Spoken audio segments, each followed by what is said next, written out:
it's Tristan with Nerdette's NewsStand, and I want to talk a little bit about The Boys. Now, I mentioned this in my live stream very quickly, but there's a reason why I am getting to this so late.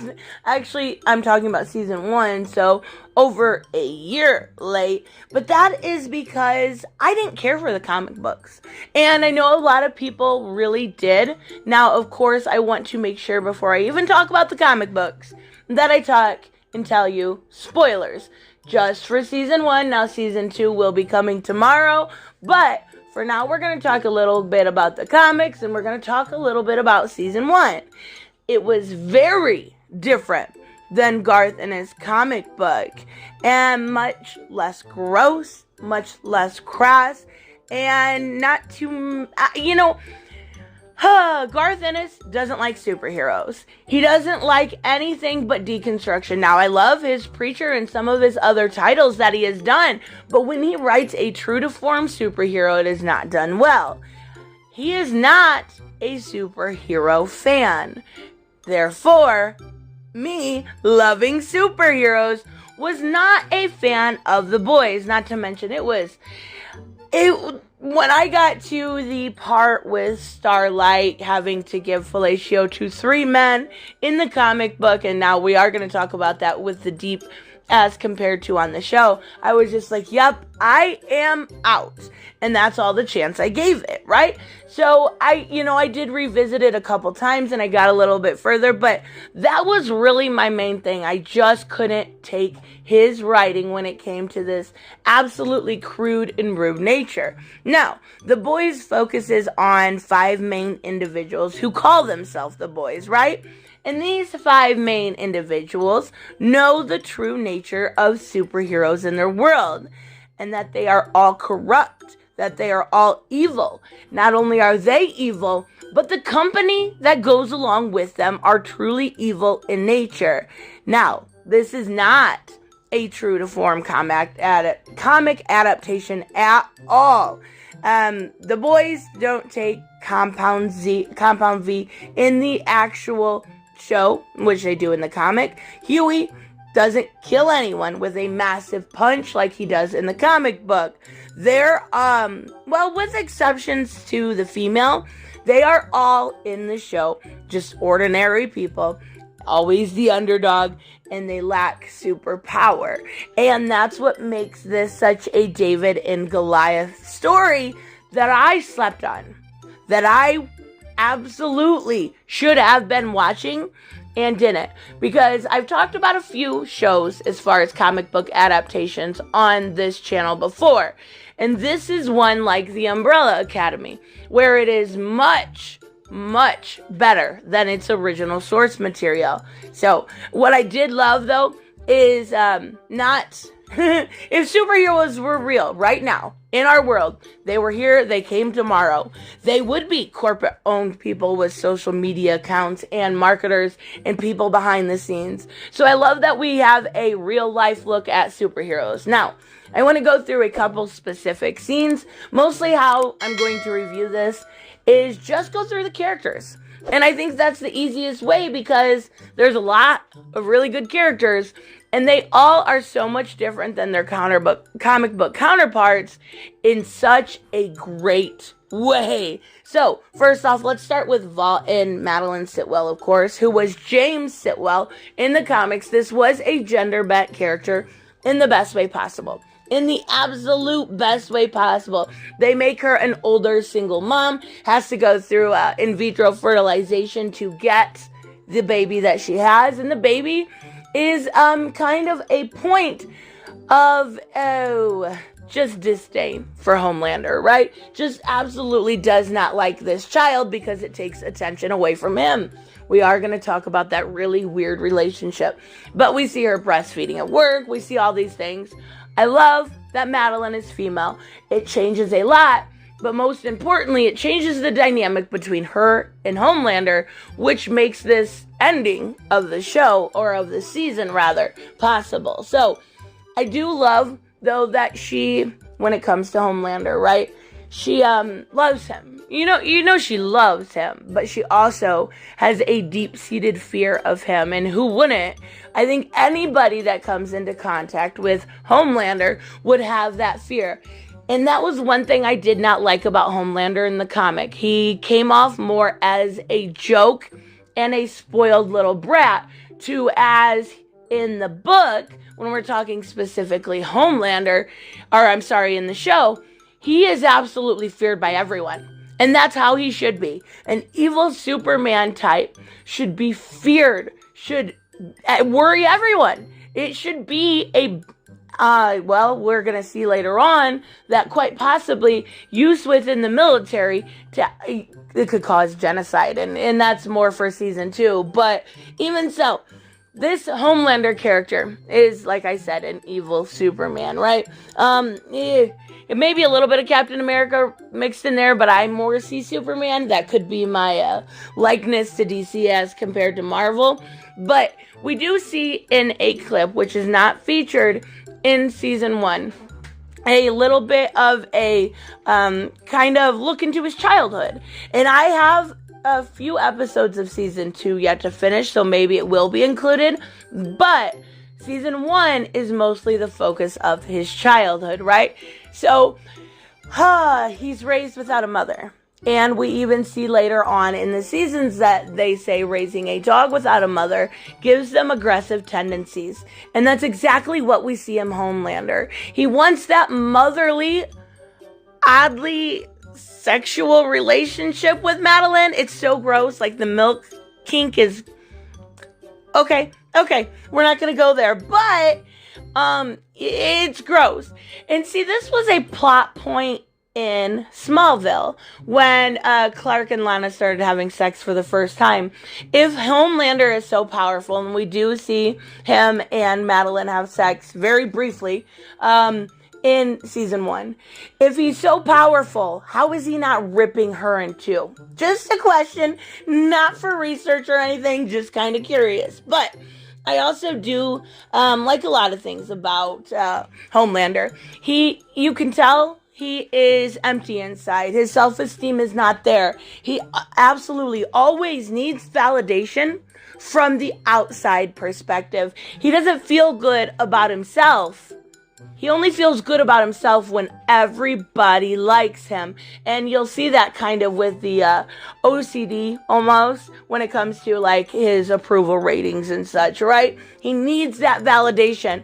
And he puts on as much fake charm or makes up as many super terrorists, which we see towards the end, as he can to make America love him. And he's very patriotic. He knows that kind of stereotype of the patriotic Superman, and he really goes along with it. So another character that was changed from the comic book was A-Train, and he was race-bent, and it worked out way better. Way better.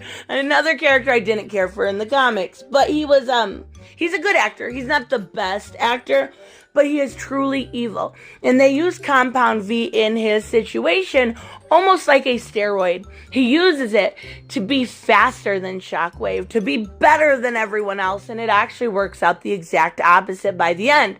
And we see him have a heart attack, and at that point, you don't know what happens, after, because that ends season 1, but it's a steroid to him.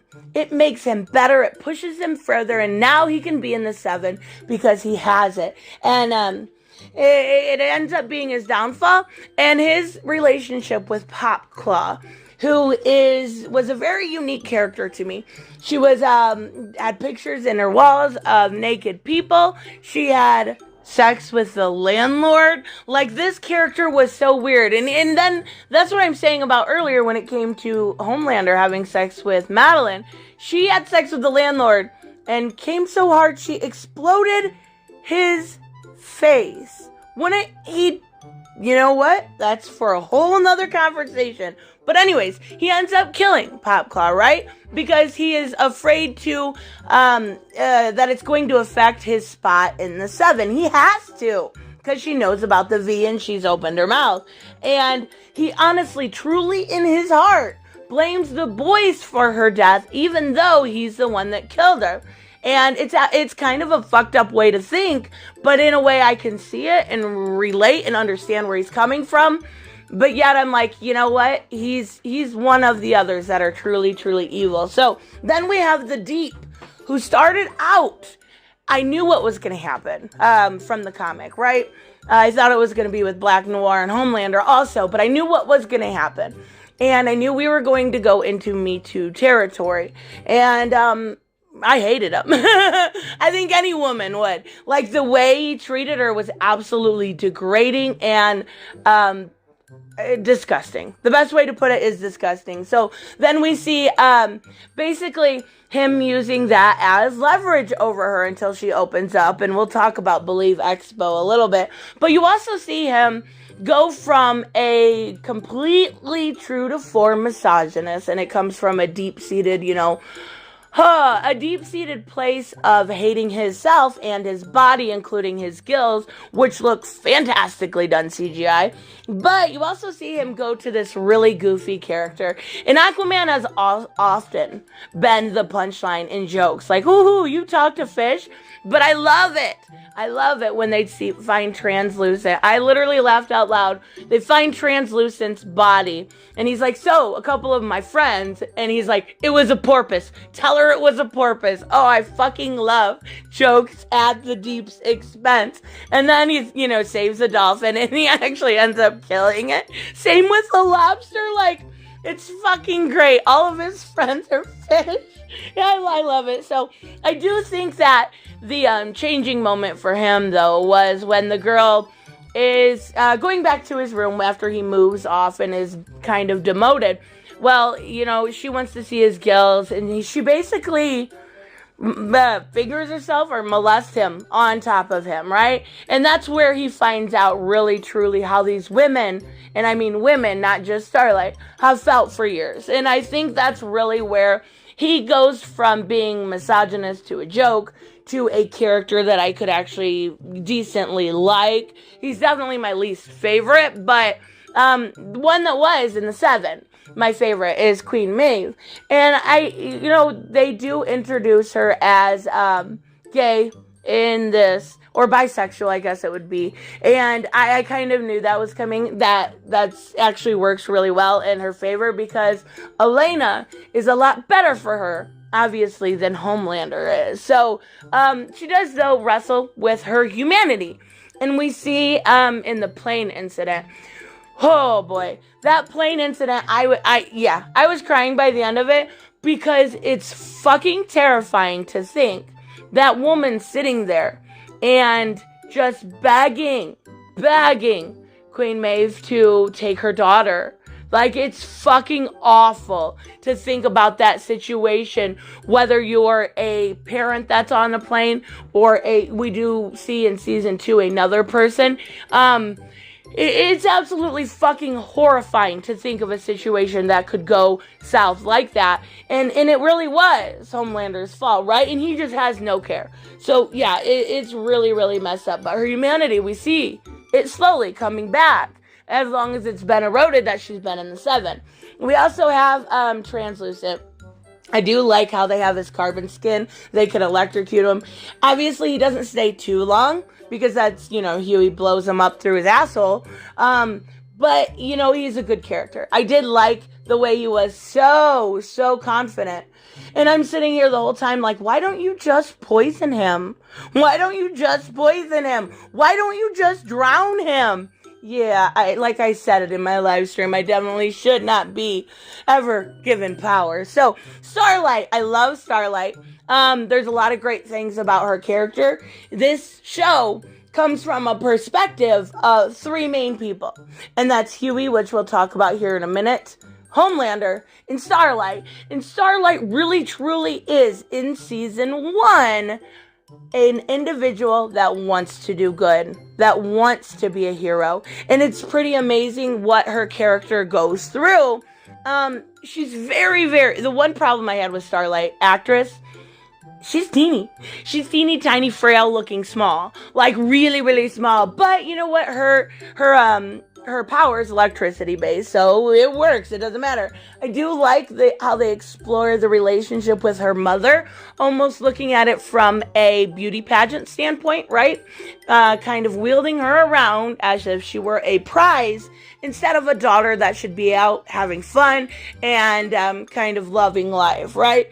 And we find out that her father actually left because, they gave her Compound V as a child, and he couldn't take it anymore. You know what? They're trying to make the father seem like, well, it's the mother's fault. You know what?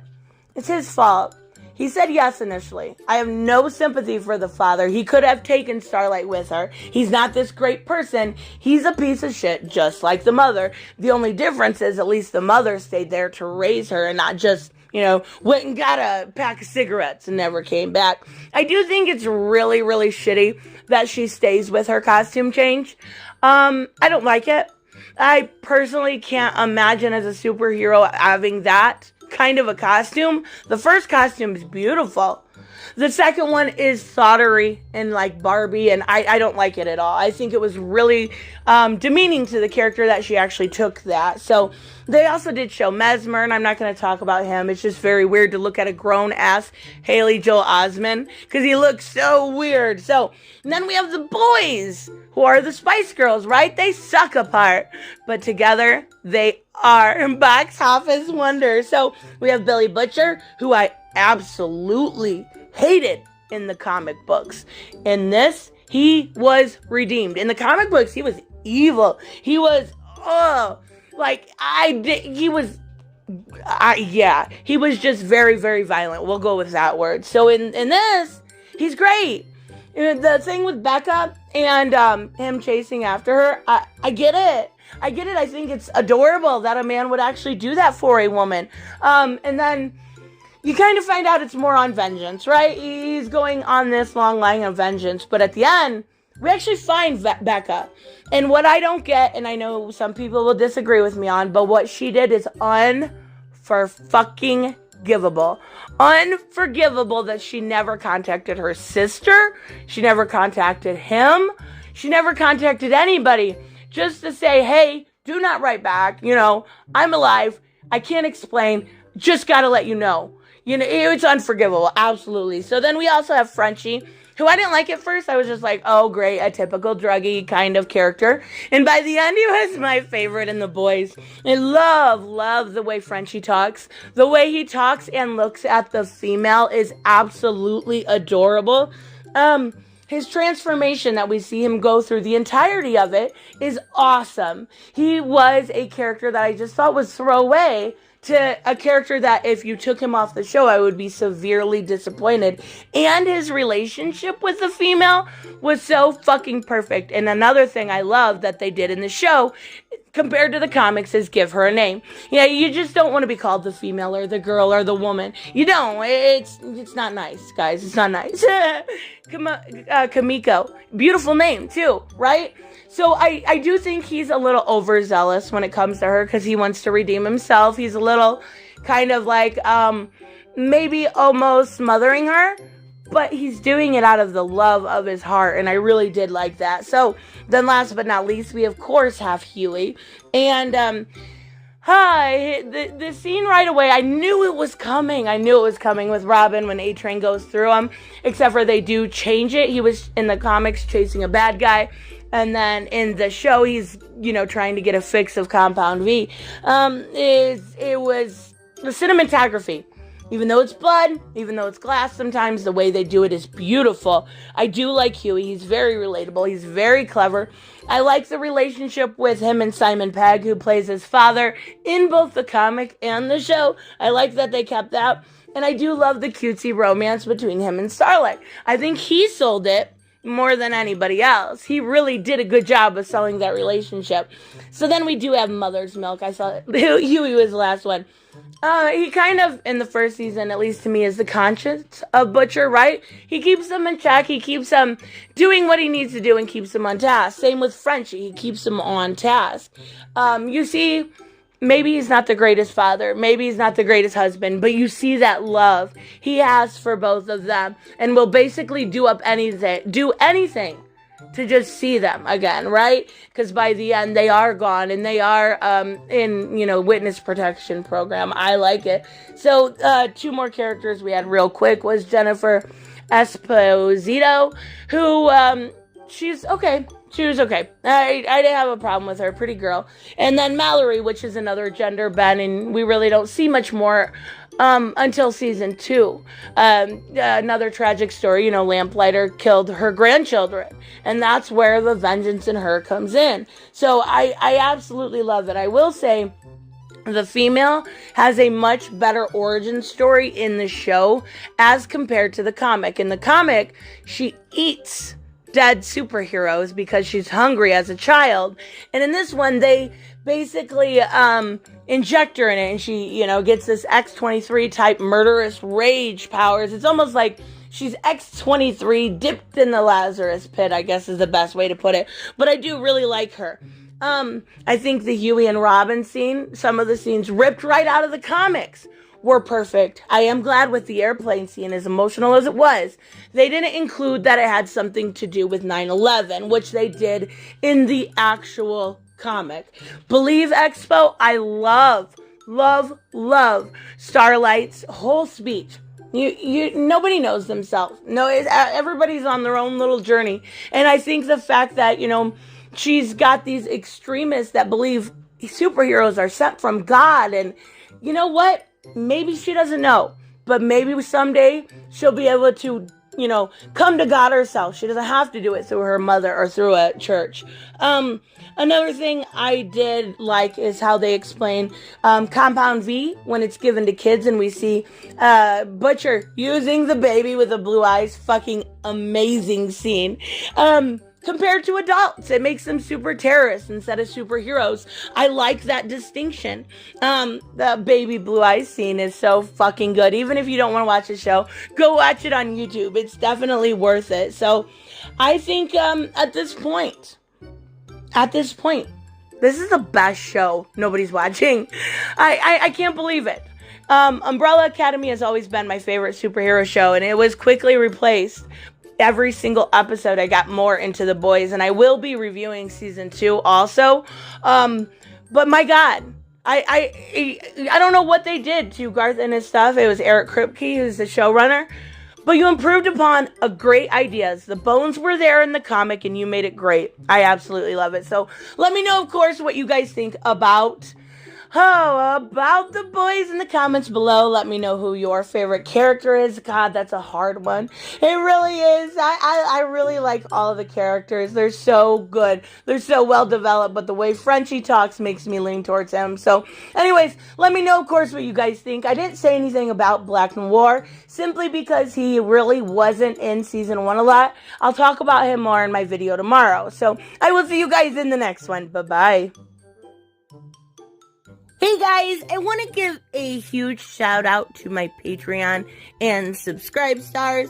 You guys literally make this channel possible. Huge thank you to Cage the Mick, Robert Mick Twiz, Black Knight Fool, Brucey, Chris Z, David L, David Rafford, Jeffrey Allen Carnes, Mighty Balls, Mike Buckner, Maizen Barbosa, Ruskart, Ryan Decker, Robert Hoffman, and Doc Holliday. You guys are absolutely amazing, and thank you so much for all your support. Don't forget on the way out to like as always if you enjoy the content, and hit subscribe.